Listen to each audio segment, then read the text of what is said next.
But now let's look at some of the other issues. Bail. Bail. What does bail do? Basically, if you can't make bail, you're accused of a crime now. You haven't been convicted, but you're accused of a crime, and if you can't make bail, you go to jail, right? How should we really determine who should be in our jail waiting for a trial? What should be the factors? There's two. Risk to the community. If they're a potentially violent offender, again, potential. We're innocent until proven guilty in this country. Then that's risk, or a flight risk. But if somebody is neither of those two things, what's bail play? What's the role of bail? And I'll tell you what it is. If you have two people that have committed, potentially, or accused of the same crime, and it's a nonviolent crime, and they both get $20,000 bail, one person can probably easily raise the 10% to $2,000. Another person, that may be too much. So how did you decide who went to jail? You decided based on what they could afford. In Mesa County, Colorado, I was able to participate in a workshop. The president judge in Mesa County, Colorado in 2012, actually in 11, started to look at this issue. I apologize, I have a cold, so Marco Rubio can do it, I can do it too. He said, we need to change this. And he sat down with the leadership in their courts. He sat down with their district attorney and said, look, we need an assessment tool, basically a test that is verifiable, that can determine a person's risk. And based on where they show up on the risk, that should determine whether or not a person is held for trial or released on their own personal recognizance. In 2012, only about 39% of the people that were accused of a crime were released on personal recognizance. The rest were held in jail. Very expensive process. In 2013, they changed the rules. That number ultimately went to 59%. 59% now of the people that were accused of crimes were being released on personal recognizance. In 2012, of the 39% that had been released, approximately 85% showed up for their trial. At the end of 2015, what percentage do you think were showing up for trial? 85%. It didn't change. We need to start thinking smart, and we need to realize we have a lot of people ending up in our jails not because they are violent or at risk of flight, but because they're poor. And I'm telling you, that isn't good for them, but it's even worse for you as a taxpayer. When a person goes to jail, almost immediately, they will lose whatever job they have. And if they lose their job, what happens if they are convicted to restitution? What happens to fines? It's much, much more difficult. But what happens to their children? We had a discussion here earlier on drug and alcohol. Every October, we have our commissioners' boardroom filled with people that are in recovery from alcohol and drug addiction. Every year we hear the stories. This last year, 2 people stood out. One man stood up. He was in his mid-40s, and he said, commissioners, today is the first day I've come to this building, and I didn't have to stop at the 7th floor. Now, I knew what he meant immediately. You know what's on the 7th floor? Adult probation. Due to alcohol, he has been in and out of our jail and our court system since his late teens. He had his own business, he lost it. He had a family, he lost it. He got clean, he's now back working and paying taxes. We had a woman at the same program share how she was strung out on drugs. She ended up in the county jail. Her kids went into children and youth services. She was notified that she had a tight window. If she didn't get cleaned up, her children were going to be adopted out. She voluntarily entered a rehab program. She had been clean when she talked to us, I believe, for 2 years. She had her children back. She had a job, and she was paying taxes. That is good for you as a taxpayer, and that's good socially for the community. And that takes me to the next issue. Bail needs, I would just say this first, bail needs to be based on flight risk and risk to the community, not whether or not somebody has money. Number two, we need to look at the issue of truly nonviolent criminals. And now, let me make something clear here. We all agree, if you look at a prison population, there's one part of the population, clear-cut, nobody is going to argue, they're violent, they deserve to be behind bars, that's what jails and prisons were designed for. But we also can agree there's another group that are clearly nonviolent. You realize we still put people in county jails for too many parking tickets? Do you realize we still can incarcerate people for truly nonviolent crimes? Last year, we incarcerated a man who was about 60. He was homeless, full-blown dementia. He was arrested on the streets of Reading. He I don't know, jostled somebody and was causing a disturbance. There was no place to take him. He ended up in our county jail. Now, here's the good news. John Adams, our district attorney, is a good man. And he has been doing good things in looking at every one of these cases. Glenn Welch, our public defender, is a good man. He and John have worked together. That was one of the cases they worked on. Those charges were dropped. That man is in our Berks today, doing very, very well. Over the course of the last 3 years, we've had 3 people, actually 4 people, go through our jail, and their crime was dementia and some resulting bad acting. All of them senior citizens. 3 of them are still in our Berks. Unfortunately, the first one was a woman, and she ended up in Muncie Women's Prison, and as far as I know, she's still there.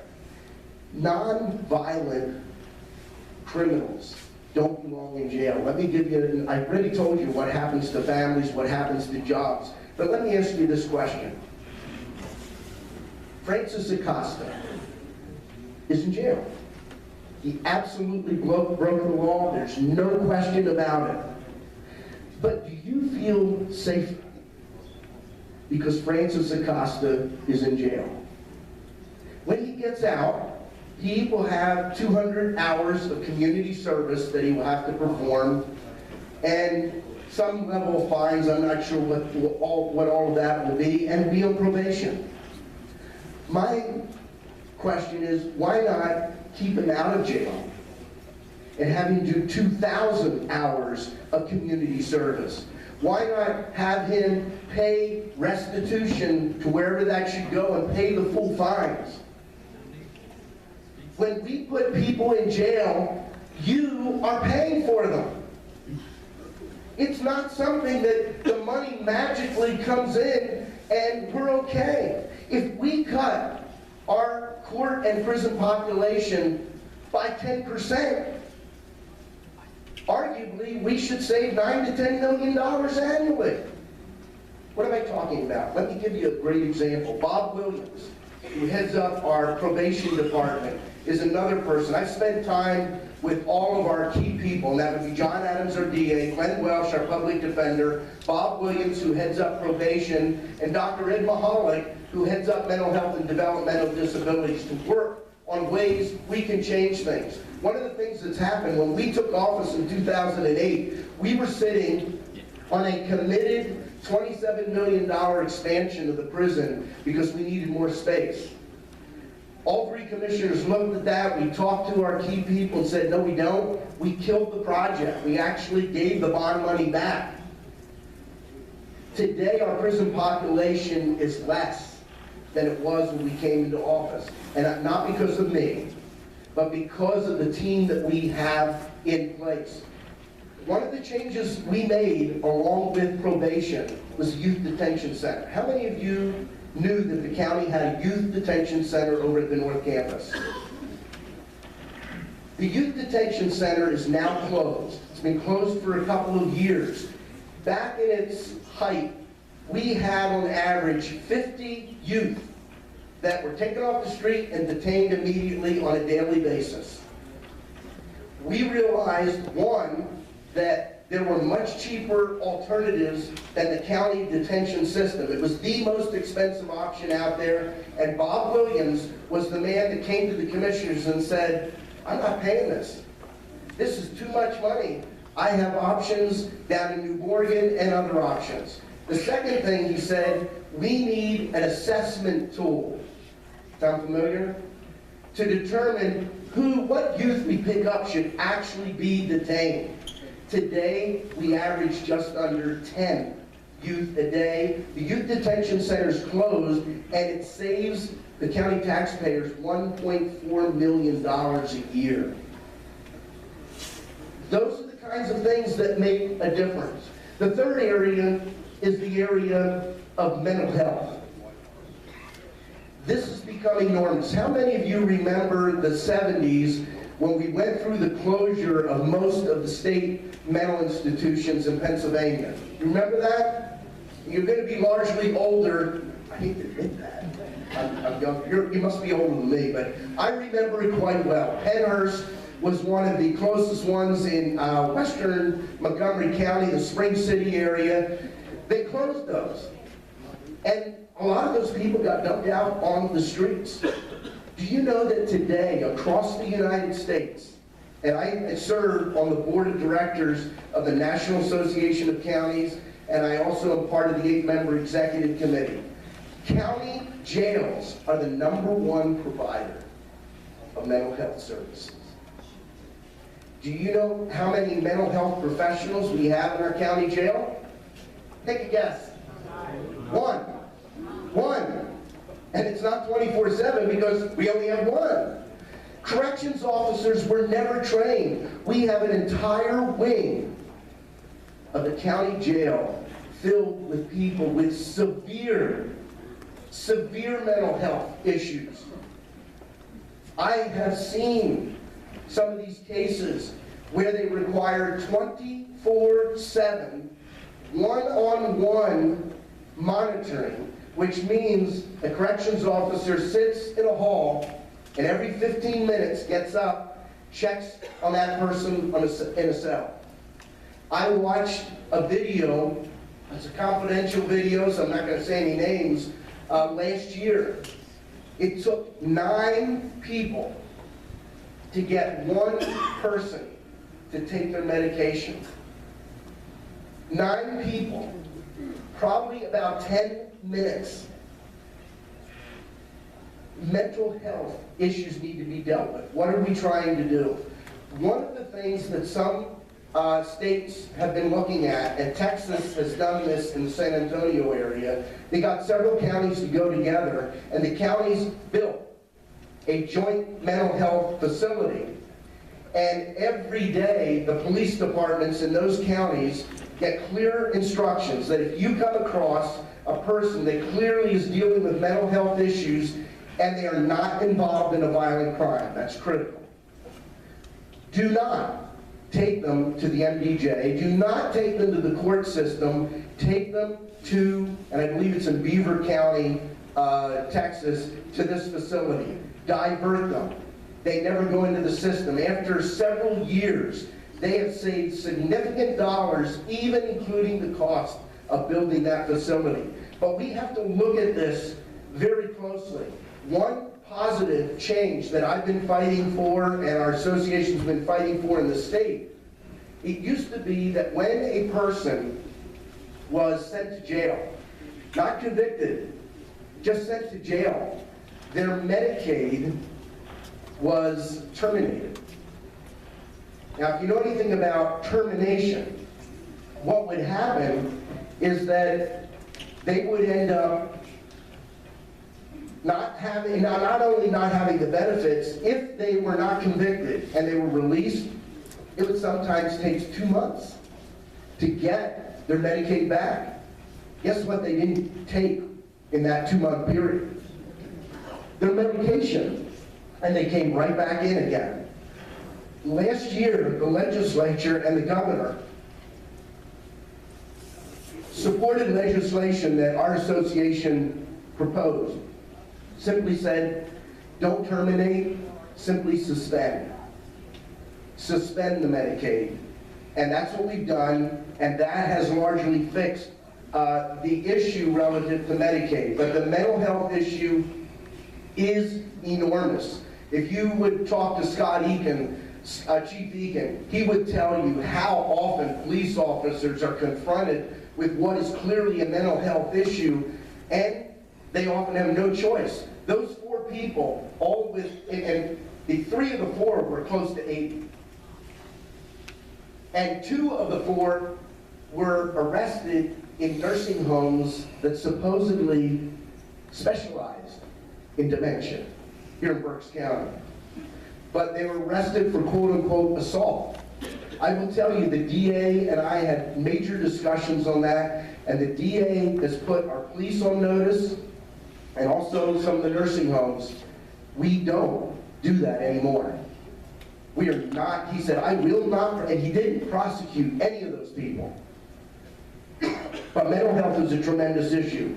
Finally, mandatory sentencing. And there's a lesson in the mandatory sentencing. The Constitution matters. I know you know that better than probably most groups I would ever speak to. But it matters big time, and sometimes we would do well to stop pointing at the left and reminding them what the Constitution says, and take time to point at ourselves, myself included. Remember my discussion about getting tough on crime? A number of years ago, I wrote an article, Criminal Justice Reform, and one of the things I said is, I don't know why more people aren't talking about this, but mandatory sentencing violates the separation of powers in the Constitution. Flat out violates it. Think about it. What are the separation of powers? We've had a lot of discussion with that under President Obama and the legislature. That is that we have 3 separate but distinct and equal areas of government: the judicial branch, the legislative branch, and the executive branch.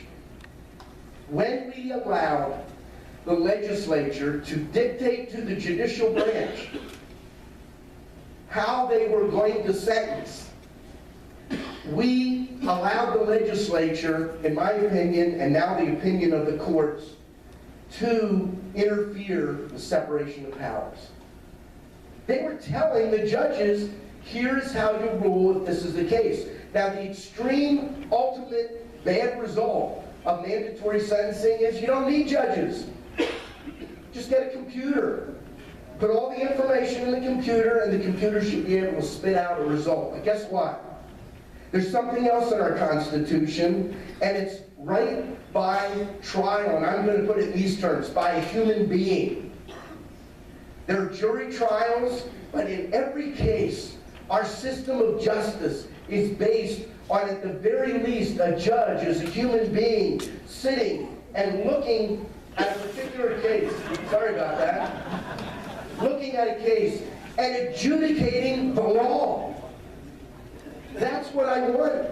I don't want to be caught behind a decision that was made 20 years ago by the legislature that says that he did this, this, this, and this, and this is the only option. I want a jury to be able to say, not just guilt or innocence, but able to say, based on these circumstances, we think the sentence should be greater, we think the sentence should be lesser. I don't want the legislature jumping in and interfering. That is an important issue. Now, what can we do about it? Let me start right there. You have candidates back here for judge. This year you'll have one judge elected to the Berks County Court of Common Pleas. Now, they can't tell you how they stand on a particular case.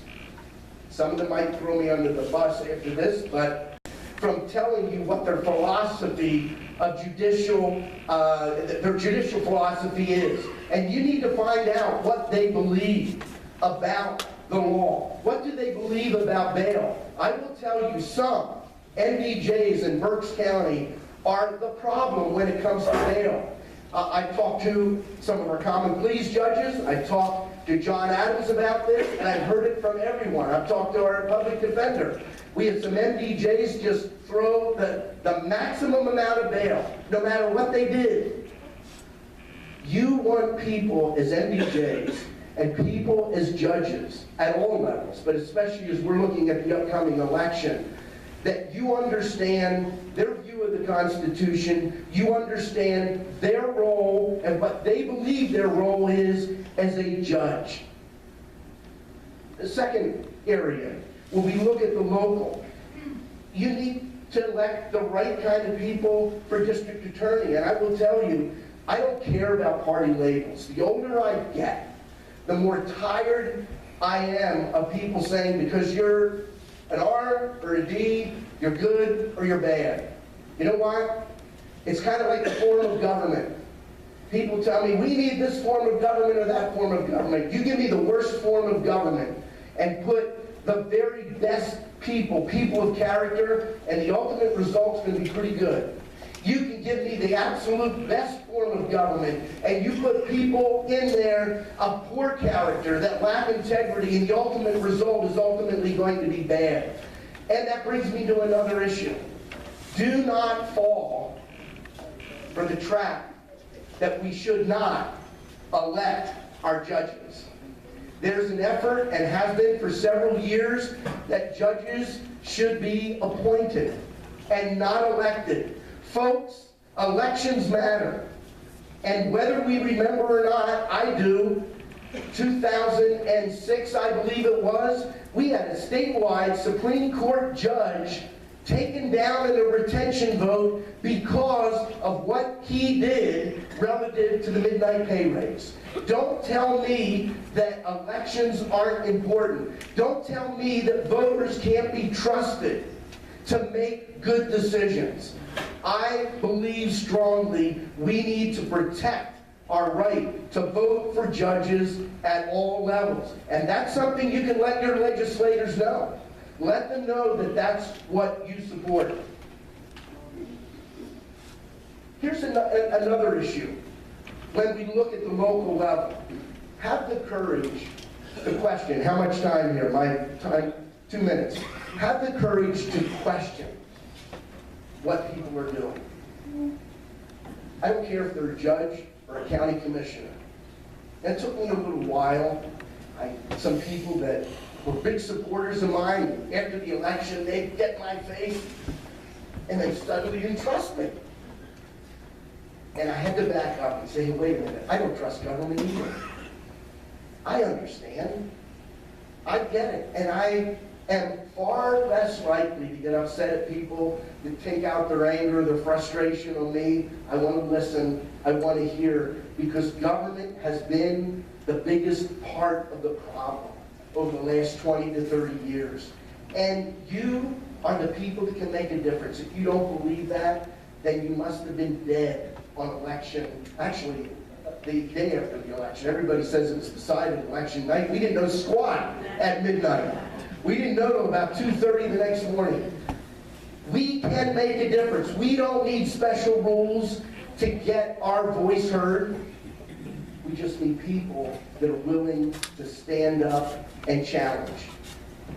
Let me close, Sam, with the BCRC. You asked me to touch that, and I'll open up to questions. Berks County Residential Center. You asked for an update. The Berks County Residential Center, there's 2 facilities over on the North Campus. Most people only ever hear about one. Homeland Security. Homeland Security has offices there, and they lease the building and all the space. That is where we get, quote unquote, the profit. It's not profit, they're leasing a building, but it's over $1 million a year. Homeland Security, about 5 years ago, moved their office from Allentown. They already had one small office there, but they moved their Allentown office. All of enforcement for immigration for this region comes out of that office. Folks, that's a good thing. The Berks County Residential Center only has families in it who have come to this country seeking asylum. They are there waiting for the courts to adjudicate their case, to determine whether or not they have a legitimate case. We have nothing to do with whether they stay or they go.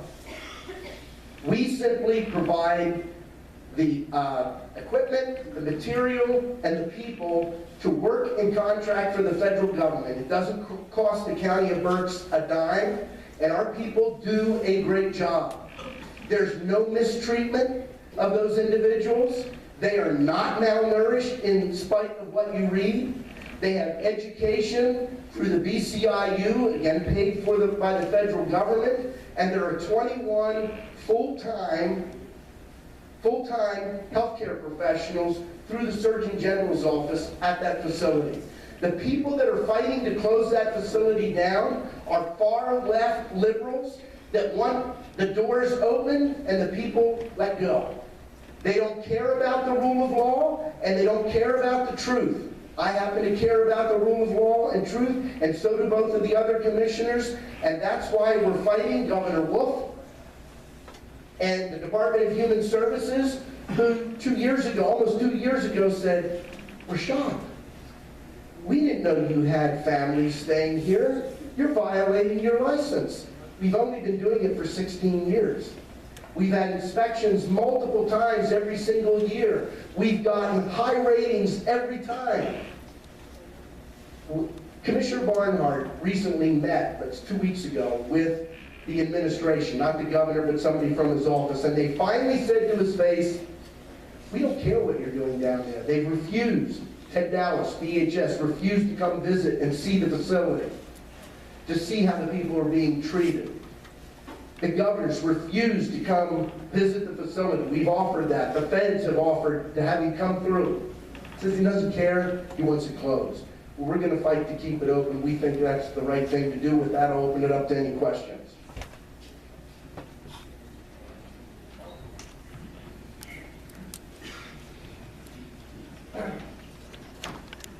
Not you. Hey, Don. How you going, Governor?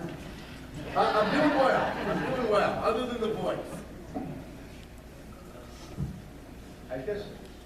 I just want to tell you that you were missed on what the youth probation panel is doing on the Williams. That's saving the taxpayers a lot of money. Yeah, I cannot say enough about the individuals I mentioned, the work that they do to try to make sure that people that come into the system don't come back again, that they get whatever help that they need. One of the issues is about 85% of all the people in our Berks County prison have either underlying mental health or substance abuse issues. If you don't deal with those issues, they're just going to be back again and again and again. Now, I love Scott Eakens. He's a very good friend of mine. He is a chief, and his police department do are great things. But I will tell you, this is one of the areas my eyes have been opened. I've spent a lot of time, especially with Teen Challenge up in Raresburg. The opioid issue is real. It is not imagined. There are people, because of our healthcare system's emphasis on pain management in the last 20 years, there are people that have been pushed over the edge into dependency on all of these high-powered drugs. I've met some of the people. The head of Teen Challenge was a quarterback at East Stroudsburg University and took a brutal hit, ended up having serious damage to his shoulder, had never had any type of injury at all. And when he was done his therapy, he was hooked, big time. And he ended up going through the Teen Challenge program, and today is the director. He's probably late 30s. the day. I encourage you to look at that. But yes, our team do great work. Back here, and then I have a question, 2 questions. Why do we have more lawyers in the phone book than we have doctors? And the second question, how many group homes do you have here in the Berks County, and what's it cost approximately? I had a group home up in Lebanon for years, and I finally gave up on it because the guy went wild one night. He took one of the chairs and smashed all the windows out, busted the refrigerator and the stove, and they had to call the police to retain him, and the Lebanon County paid to have all that repaired. Berks County, primarily when it comes to group homes, uses private entities for that service. Group homes, here's the thing, mental health and developmental disabilities, most of that money is state and federal money. I don't want to get complicated, but if you look at our county budget, remember I said $137 million is what we raised from property tax? Our budget's $500 million. The bulk of that other money are aging, children and youth, mental health and developmental disabilities, drug and alcohol, and those are largely state and federal funds. When you look at where your property tax dollars go, they overwhelmingly go into courts and corrections. That's almost 70%. But the group home issue, I happen to believe that there are good group homes and there's bad group homes. The problem is placement. No one wants a group home next to their house. One reason the North Campus is so good for the Berks County Residential Center, for the jail, for the Heim, and they're separated. Anyone that's been over there, you're at the Heim, you don't feel like you're in jail. It's a wonderful facility, but it's away from everybody else. When you put group homes in the middle of a bedroom community, that's going to be a problem. And I'm not saying the group home is necessarily the problem. It's just the sense that people are afraid of what they don't know, and in some cases, their fears are legitimate too. Over here. How do you feel about qualified inmates doing vocational jobs such as rebuilding the wall around the pagoda to offset their costs and so forth? Two things. First of all, we've done that for several years. We take inmates out and do work for municipalities. They have to be requested, but it actually costs us more money to take them out. We do it because it's a service to our municipalities, but when you figure the cost of coverage, we take armed guards out, where when they're in the jail, there are not armed guards patrolling the jail. It is a much greater cost. The bigger issue, and I've started to talk about this more and more, is not re-entry, it's no entry. We need to start saying, who really needs to go to jail? Jail should be for the people that need to be separated from society, and county jails are 2 years or less. If somebody has a sentence over 2 years, and 99% of the time they're not going to the county jail, they're going to go to the state system. So that's what we need to really look at. It's very expensive. Leesport car wash had to be demolished for the canal house project that was there. That demolished job was done by our inmates. And there have been a number of projects that they've done, but that's one example. I was thinking if they would get some type of vocational training, they wouldn't be coming back into the system. And I don't disagree with that. Don't disagree with that at all. We can talk afterwards. We've tried to farm, we've tried woodworking. What we do, we're one of the few counties that our kitchen is entirely run by inmates, overseen. I don't want somebody to leave here and say the inmates are running the jail. They're not. It's overseen by corrections officers, but we met Lancaster County up and they were shocked that we didn't have that subbed out to either subcontractor or county employees doing that, but that's the kind of job, it's inside the secure perimeter. We have them do that. There's other jobs that they do as well inside. Yes? On the subject of too many laws, rather than forming yet another commission that will take years to have no results, I would suggest an alternative is to educate people in the value of jury nullification. And that only helps a little bit.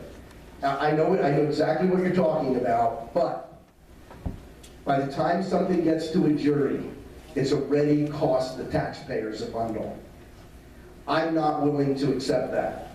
I believe and you're right, if I can find a better way, or if someone has a better idea on how to review these laws, we need to do that, and a lot of them need to be taught. But if we wait till we get to a jury, and most cases never get to a jury. Most cases never go to trial. Do you know why? Because, well, plea is normally, I know I'm guilty of sin, and then the DA stands over here and says, okay, what is the fair, they're going to save us all of this, what's the fair sentence? And they come up with it. Most people admit they committed the crime, and it never gets to a judge, it never gets to a jury.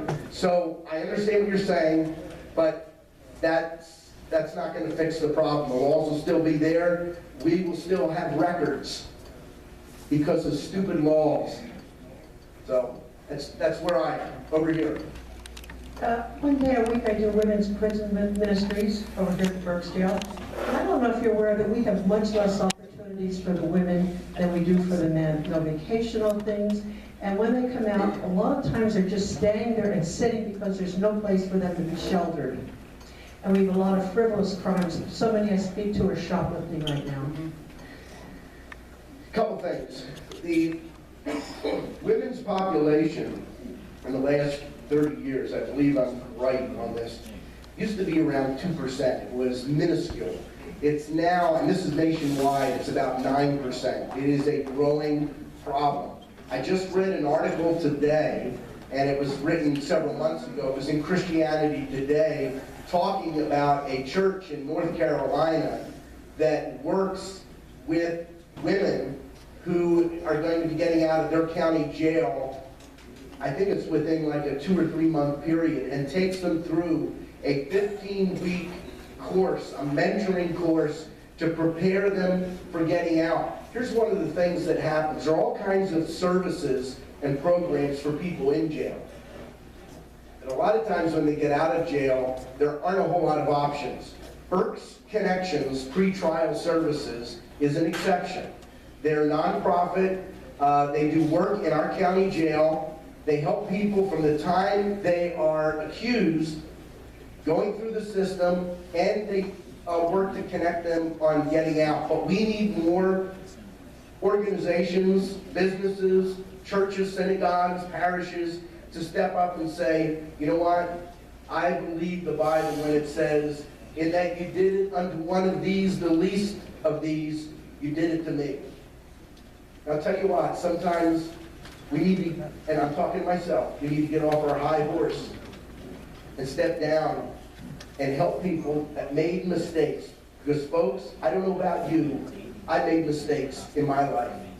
And if I got thrown away by my parents or school teachers or people that I worked with the first time I made a mistake, I don't know where I'd be. I had a boss, Jim Adams. And when he taught me, I smashed up one of his vehicles. I wasn't hurt. It was second year working with him, and I was devastated because I took it personally. He was laughing about it, and he made a joke about it. I wasn't happy. He sat down with me. He said, Christian, a mistake isn't really a mistake if you learn from it. Think about that. A mistake isn't really a mistake if you learn from it. The truth is, most of our lives have been about mistakes. which we learned about. I just read a quote today from Michael Jordan talking about how many last shots in a game he took that missed and lost the game. Talked about how many games he was in that he lost. Went through a list of 5 or 6 things, and he said because of these failures. One more question. One more question. Yeah. Yes, Elaine. Yes, hi. How to improve education? I believe if we improve education, we will not have juries, crimes, and whatnot. The education system that we're going through is not very good. I'm sorry to say that, but... And I agree with you. I heard your comment. The truth, unfortunately, is that Europe, the Orient, many other developed countries have far better education systems than we do. The first answer I have is introduce competition. School choice. You put school choice in play, and I think it should start in the inner cities. Our inner cities have been ignored. I know you may think, well, they're bailing out. Forget that. The modern day plantation system is the modern day welfare system. The old idea of what's the Tennessee Ernie Ford song, shovel 16 tons and what do you get? Another day older, deeper in debt. St. Peter, don't call, because I can't come or can't go. I owe my soul to the company store. We've got generations of people in our inner city stuck in that, and many of them are so poor that the idea of educational choice isn't even an option. Give them vouchers, let the money follow the student. If the Reading High School wants to keep students, then guess what? They're going to deliver a better product. That's the way it ought to be. To me, that's the #1 answer. But you're absolutely right. And the STEM skills are where we are really struggling. I think the federal government should stay out of education. I think states should set standards, and the local communities should run their schools. If the Common Core is a non-issue, if the money starts following the students, the schools will change to what they need to, just like businesses change. Businesses fail if they fail to understand what the market is looking for. Thank you very much. God bless you.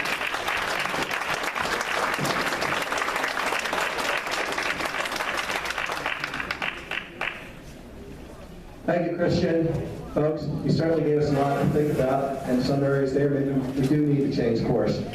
Is there, we've got a card here, Granville Sandridge here? Okay, he's the mayor of Leesport. He popped in late. I just want to acknowledge he was rerunning for mayor of Leesport. Up next, we're going to have Eldon. He's going to talk about smart meters. By the way, we have 2-for-1 sale on hot dogs. I think we got about 14. Thank you, Sam. I was scheduled to give a 15-minute presentation a little bit earlier on a subject that I feel very passionate with. But the board, including myself, decided that some of the speakers that we had for this evening had a very important message. It preempted me.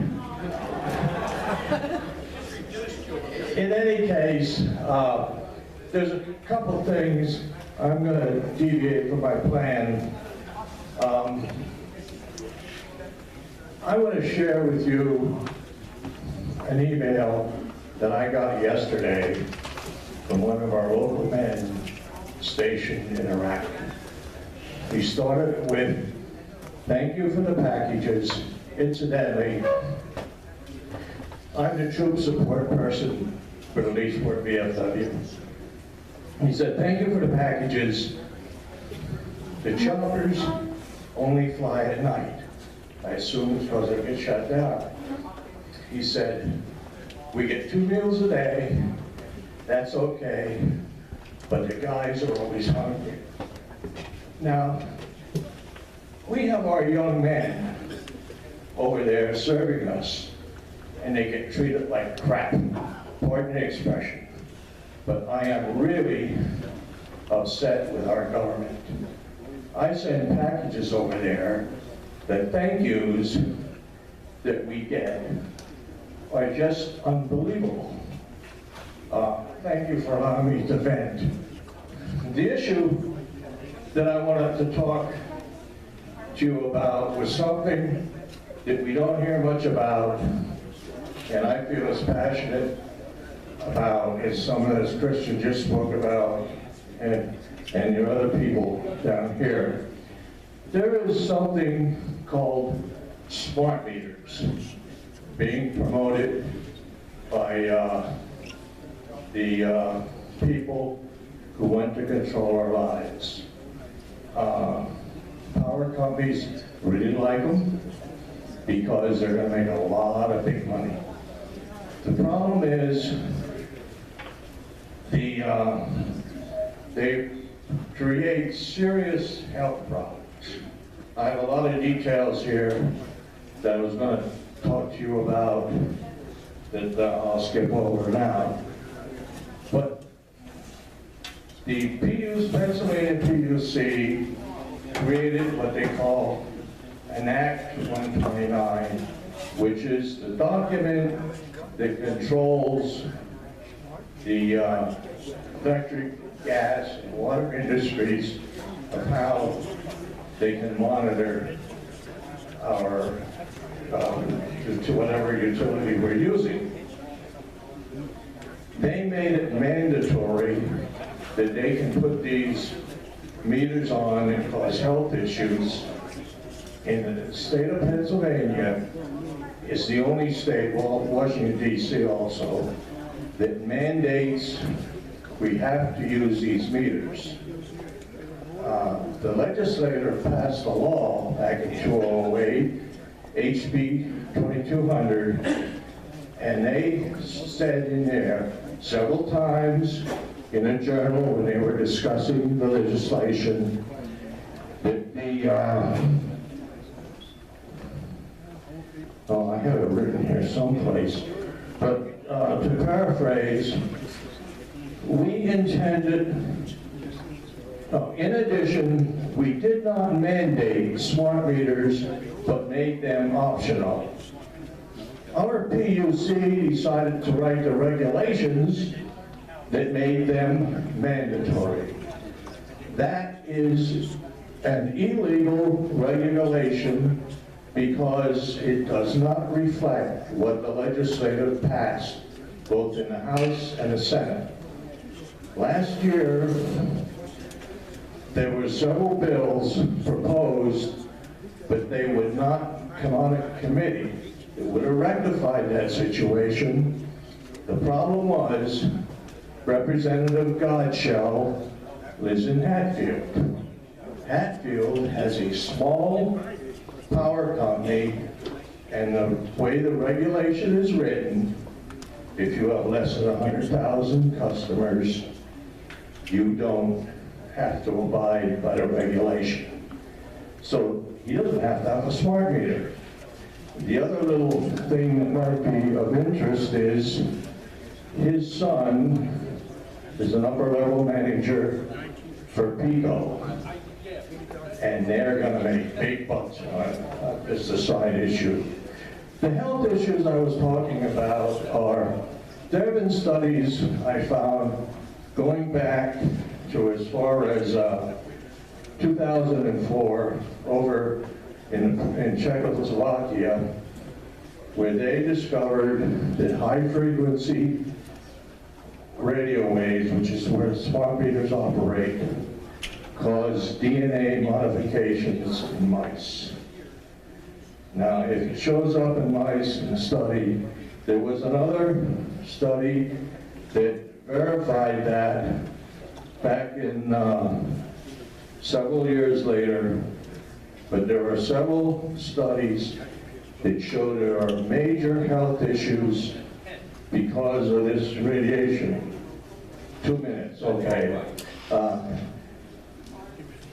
How many of you go on our website to see what we actually put? Anybody? Anybody? Few of you. I suggest in the next couple coming weeks, you get onto our website. We'll probably have a lot of information there that you should know about. So, you know, I don't know what else to say other than that smart meters are a health hazard. I have much documentation. Anyone who wants to get more information about them or is concerned, there's a sign-up sheet. Leave me your name and address, and I'll get back to you. I am swamped with information and studies that have been done.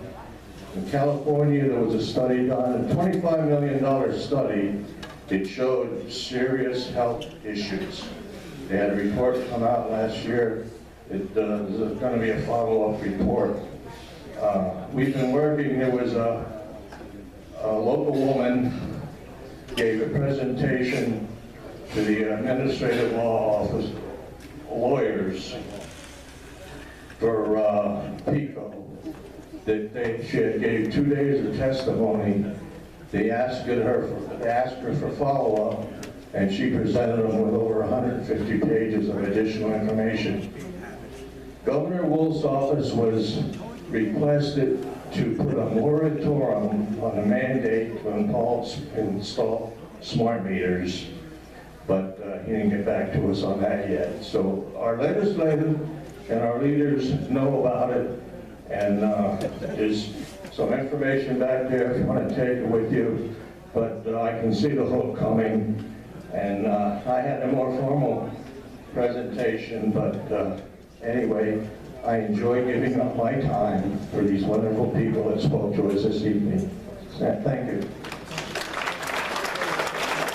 Thank you, Eldon. I'm sure we get some time later on for you to conclude what you wanted to say. Folks, I want to talk to you a little bit about next month. Next month, we're going to have Chris Winters will be speaking. He's in the back. He's going to be talking about fighting pediatric cancer. We also will have David Bollinger. David Bollinger is the father of school property tax elimination. He will be giving us an update on SB 76. And next month, you haven't saw Rod Miller up here for quite a while. He's been working on a very important project for many, many months. It has to do with the pensions. School property tax is certainly an issue that's very important to all of us. Pensions are equally and possibly even made more important, because pensions are a cost driver for many areas, including the school property taxes. And you'll find out, Rod's going to tell you next month, it's I think $70 billion underfunded. Okay, our legislative chairman, Rod Miller, had to take on the task and spent many months getting data, analyzing the problem. He's going to be putting together a PowerPoint presentation. You will be the guinea pig, because he's going to take us on the road. So after he's done here, he will be getting together with legislators, doing the same type of presentation, as well as other groups. I want to also thank Dan. Is Dan here for helping Ron on this, and also for Paul helping create the PowerPoint. So next month, folks, please don't miss that. Yes, Ron? No, I want. Oh, okay. Just want to acknowledge Rod's system there. Folks, that's going to close. We'll close for a prayer. Bow your heads, please. Father, we want to thank you for this evening. We want to thank you for those that spoke and that their wisdom will be shared here tonight. Heavenly Father, we pray you will watch over us and guide us home safely. In your name we pray. Amen. Thank you, our folks. Still a few hot dogs at the